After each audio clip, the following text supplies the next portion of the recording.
The Last British Dambuster, written by George Johnny Johnson, read by Michael Tudor Barnes. The moral right of the author has been asserted. Foreword.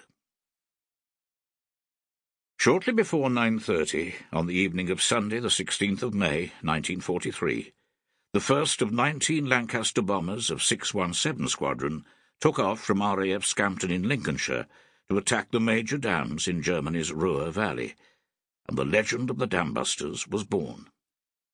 At 3:23 the following morning, Lancaster ED-825, T for Tommy, piloted by Flight Lieutenant Joe McCarthy, returned safely. Amongst his crew was the bomb-aimer, George Johnny Johnson, my father. At the heart of this audacious attack on Germany's industrial heartland lay technical genius, the remarkable skill of some of Bomber Command's best pilots, and the outstanding bravery of the air crews. Of the 133 airmen who set out on the raid, 53 were killed, and 3 became prisoners of war, 2 of whom were badly injured. In any battle, a 42% loss rate would seem unthinkable, and in contrast to the public euphoria at the success of the mission, the mood in the squadron was sombre. Everyone knew several people who had failed to return. Barnes Wallace, the scientific wizard who had made the raid possible, was said to have been in tears, blaming himself for sending so many young men to their deaths.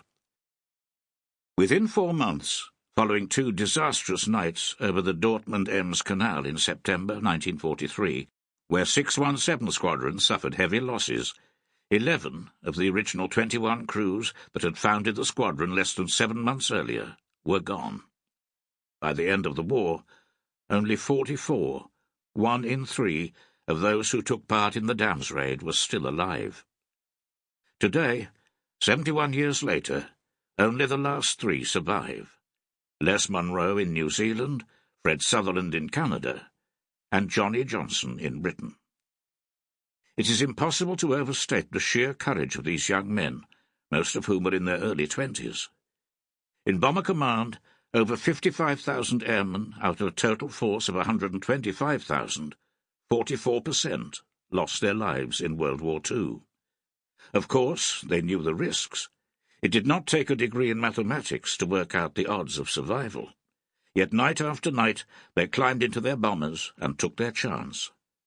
They were all volunteers, young men from all walks of life and from many different parts of the globe, united in their belief that somehow they had to win this war. The origins of this book lie in a series of conversations I had with my father, beginning in late 2007. My mother, whom he had adored for 65 years, had recently lost a long fight with liver cancer. A couple of years prior to that, there had been a resurgence of interest in the Dambuster story. As my father was one of the surviving originals, he had regularly been asked to appear in television programs and to give press interviews. He largely declined. We, his family, had heard some of the stories about his wartime experiences over the years.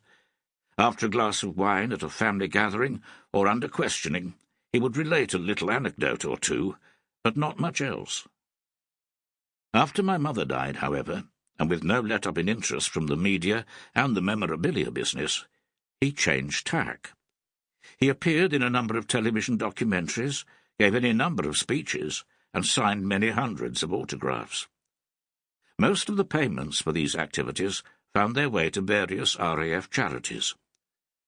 The reason for this change of heart was obvious. It gave him a reason to live, and to live a life he could enjoy. When he then said, completely out of the blue, "I would quite like to write the story of my life," I was considerably taken aback. I could see that given the interest that was being shown in him as a dambuster, his personal account might be something that people would want to read. But with so many hours having been given over to film and television programs, together with so many millions of words in books and articles, would there be anything new to say? It would, of course, be a unique personal account of a young man going to war with the RAF, and of a remarkable 6 weeks culminating in a piece of RAF history. Sample complete. Ready to continue?